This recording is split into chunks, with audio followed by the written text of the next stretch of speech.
Ayan, at good day na muli mga boss. Ayan, may unit tayo dito na FB mga boss. At ang concern dito ni Sir, ayan, tumatagos daw yung brake pedal niya mga boss. Yan. Yan yung nakita namin mga boss. Ayan, naglilik na yung brake master niya mga boss. Ayan o, nababakbak na yung kalawang ng brake booster niya mga boss. At yan, lubog to mga boss. Di ko na lang na-video. At yan, kung may unit kayong ganito mga boss at ganito rin yung issue na sa inyo, ayan, step by step tayo dito mga boss sa pagpapalit at pag-install. Ayan, unang step, syempre tanggalin natin yung mga screw na yan mga boss, Phillips screw yan. Ayan, yung cover ng manubela natin mga boss. Ayan, pag natanggalan natin yung isa, sabay na natin yan, yung isa sa likod. Ayan, di naman ganun kahirap yung pagpapalit nito mga boss at pag-install nito. Ayan, pwede nyo to sundan mga boss kung may unit kayong ganito. At yan, lumulubog din yung brake pedal nyo mga boss. Ayan, subukan yung tignan din yung ano yung mga boss, brake master, baka natagas na rin yan. At kung wala naman sa brake master mga boss, check upin nyo yung mga preno nyo mga boss, apat yan, baka doon naglilik. Ayan, madami pwede pagmulan yan, yung tagas ng tumatagos na brake pedal. At dito tayo sa brake master mga boss. Ayan, nung natanggalan natin yung mga cover, ayan, maluwag na natin makikita at matatrabaho yung ano, mababaklas mga boss, yung brake master. Ayan, unahin natin dyan yung dalawang 12mm mga boss na nut ng brake master natin. Ayan, huwag nyo muna pakakatanggalin mga boss dahil magluluwag pa tayo ng mga pitix dyan na just 10mm mga boss. Ayan, dito mga boss kanina si Sir, ayan, sinadsan nyo na lang dito mga boss, buti wala pang ganong traffic, talagang lubog na lubog to. Ayan, nung nakapag-ipon na si Sir, ayan, na budget niya ito, hindi na nagkakatubiling pinagawa na dito. Ayan, yung dalawang spark plug na to mga boss, may purpose to, mamaya papagita ko kung saan. Yan yung gagamitin natin pang sapal natin sa hose na yan mga boss, ng master natin, dalawa yan. Ayan, kaya kung may mga spark plug kayo dyan, huwag yung basta-basta itatapon mga boss, may silbi yung mga yan.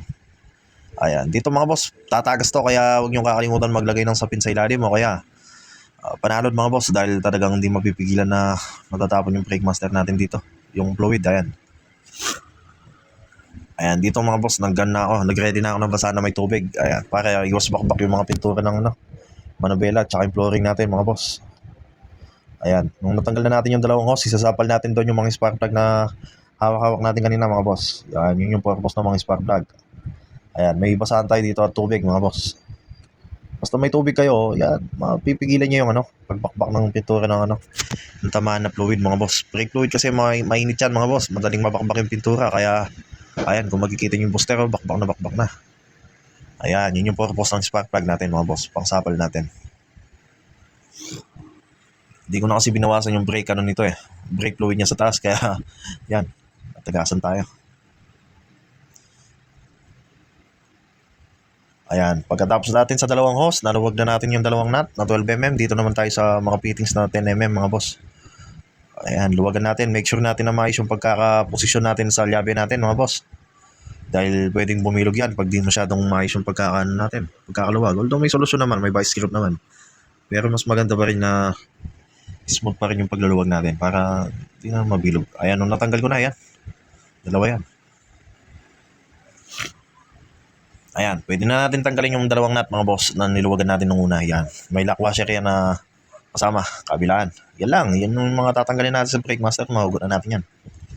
Madami na akong video nito mga boss, pwede nyo ulitin yun.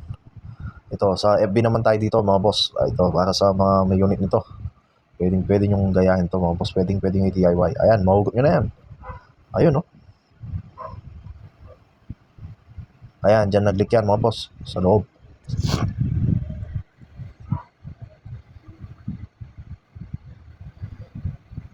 Ayan, papabili na natin to mga boss. Ayan, tinanggal lang natin dyan. At yun, fast forward mga boss, nabili na. Ayan, bagong-bago na yung brake master ni boss. Ayan, pinag-ipunan niya na rin to mga boss, dahil matagal niya ng issue yung tumatagas na preno. Tumatagos, kaya yan, nang na-budget na dito, pinalitan na natin ng bago. May solusyon pa naman dito mga boss, pwede naman natin palitan yung mga goma sa loob, mga kit mga boss, pwede naman yun. Kaso dito sa amin mga boss, na nakagawian na namin dito na palit na ng buong brake master mga boss, lalo na't breno yan, para hindi na lang tayo paulit-ulit mga boss. Ayun yung part number niya mga boss, tandaan nyo na lang yan kung sakaling gusto nyo bumili. Yan, pwede yung picture nyo, pagkita nyo na lang. At may brake fluid din pala tayo dito mga boss, yan yung gagamitan natin pasalin mamaya. Ayan, sa pag-install naman nito mga boss, ayan, tanggalin muna natin yung mga hose na yan. Baka hindi nyo tanggalin yan, sinalpak nyo yung mga hose. Walang circulation of fluid. Ayan, dito mga boss, linisin ko muna dahil madumi. Medyo makalawang. Ayan, nasilayan natin bago ko install. Punas-punasan muna natin yung paligid mga boss. Pati yung mga tirang fluid mga boss, alisin natin yan. Yung mga nakabakbak na yan mga boss, di na natin matatanggal yan. Gawa ng fluid na talaga nangiral dyan. Ayan, kung makikita nyo yung buto-buto na yan sa rad na yan mga boss, ipasok nyo lang yung pinakagitna niya dyan. Mag-hulma naman yan mga boss, basta tama yung brake master natin. Ayan, ganun lang yung pag-install mga boss. Pag naipasok na, pwede na natin ilagay. Posisyon natin yung lock washer at nut natin na 12mm. Huwag nyo munang pakakaigpitan yan mga boss. Ayan, kung makikita nyo, daming basahan dyan, mga basa-basa yan.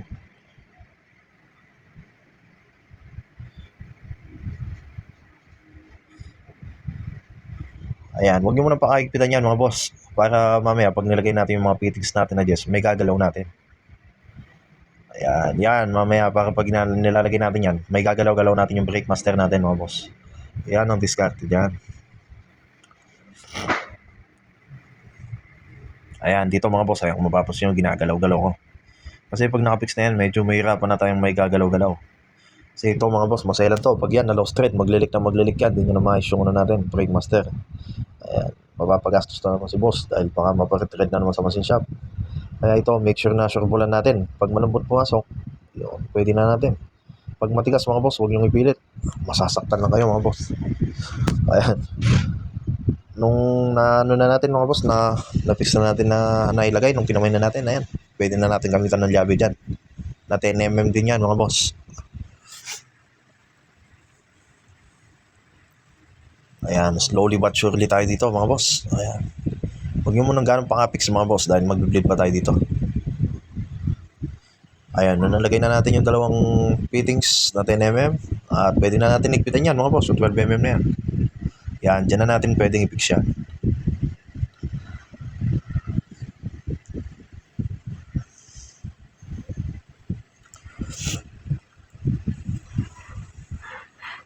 Ayan, make sure nyo na maigpit na yan mga boss. Makakalimutan na igpitan ng maayos yan. At dito yan, ilalagay na natin yung mga hose dito mga boss. Pagkatapos nitong pag-iipit ko dito sa isa pang 12. Ayan, yung mga may spark plug na hose na yan, ilalagay na natin yan.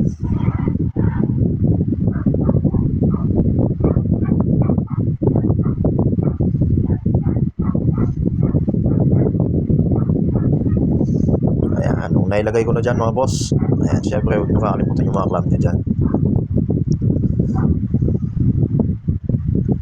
Yan, ano lang mga boss, all goods yan, pwede na tayo mag-bleed dyan. Punasan nyo na lang mga nagliligtig dyan mga boss. At yun, yung mga kita nyo yung mga 10mm na yan, kahit bago yung brake master natin mga boss, huwag nyo kakalimutan i-double check yan. Minsan may mga maluluwag na yan, pwede pag mula nalig yan.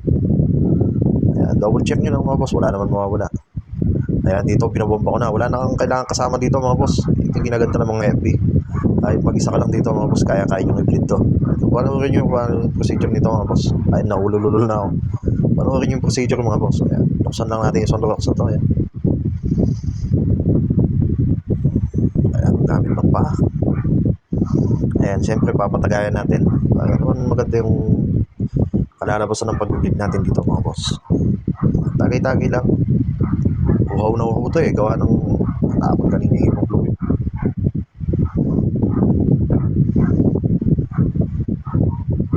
Yun. All goods. Punuin nyo na mga boss dahil mag-bleed pa tayo dito.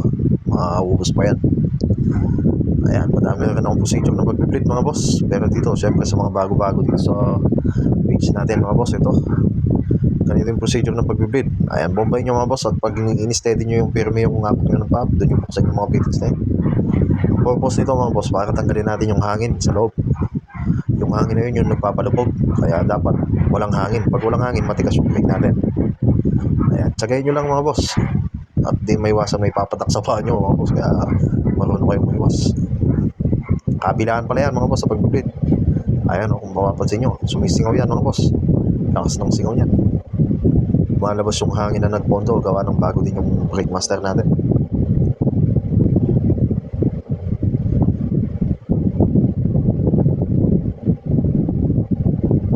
At kinaganda nito mga boss, malapit lang yung pinaka salinan ng fluid niya, kaya nasa ibabaw niya pa, kaya hindi tayo mahirapan magpangat ng fluid nito mga boss, magpalabas ng hangin. Gawa ng malapitan lang sila.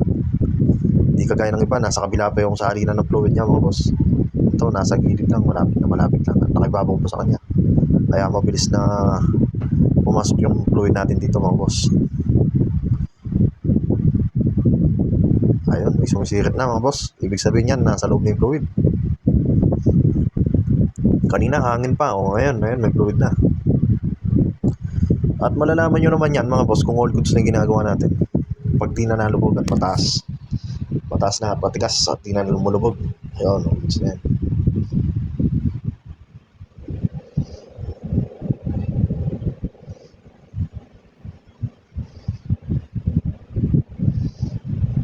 Ayan, napapatakan na yung paa natin dito mga boss.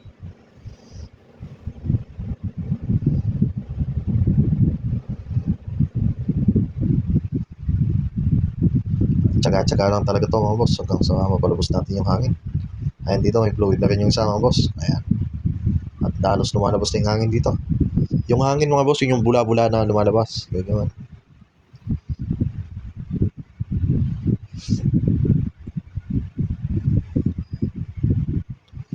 Ito mataas na, kanina talagang lubog-lubog to.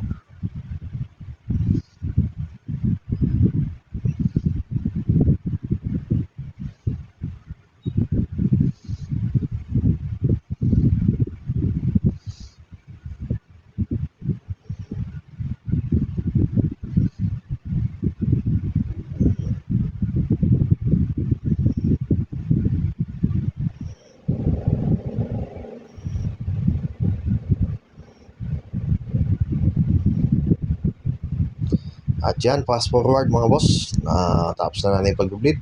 Bago natin kumpletuhin to mga boss, yung cover ng manubela niya, syempre subukan muna natin. Ayan, ayan dito mga boss, pinay-start ko na at pataas na. At kung mapapansin nyo, di na lumulubog sa pagapak. Ayan, mataas na matigas. Dito yan, inatrasabante ko lang dito mga boss. Ayan.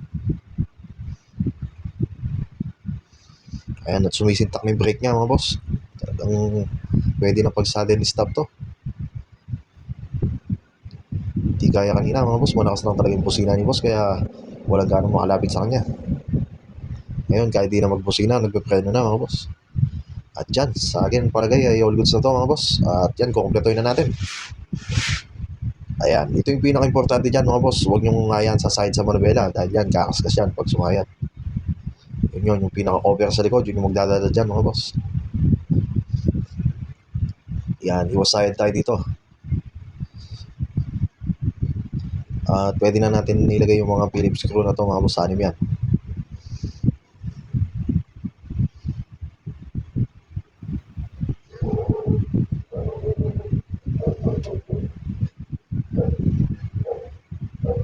At kanina mga boss, pinagbubuhusan ko na rin ng tubig yan bago natin takmin yung cover. Hindi ko na lang na-video. Ayan, huwag niyong kakalimutan buhusan ng tubig. Talamsikan nyo lang mga boss, mag-boto na lang kayo ng basahan para iwas putik tayo sa ilalim. Para hindi kumapit yung fluid natin sa mga pintura, hindi mamakpak. At yan, nung tapos na natin nilagay mga cover mga boss, ayan, puno pa ng fingerprint natin mga boss. Gawa ng maduming kamay natin. Ayan, nasa na lang natin mamaya yan bago natin surrender. Ayan, si boss, pinapasok natin. Napatrasabante natin. Tuwang-tuwa na siya dito mga boss. Ayan, hindi mapigilan yung kilig niya dito mga boss. Dahil lalaki daw ng pinagbago. Kanina talagang lubog na lubog. Ngayon, konting biga lang ng brake. Ayun, sumisintak na. Yan naman yung kaligayahan natin mga boss. Makikita yung mga ngiti nila mga boss. Ayun. Huwag naman sana yung nakasimangot na may talang itak. Pangit yung gano'n mga boss. Yan, basta nakismile. All goods yan. Ayan o. Sumisintak yung brake niya mga boss. Isa to. At yun lang mga boss. Salamat sa panonood. Sana nakasunod kayo. At ingat. God bless.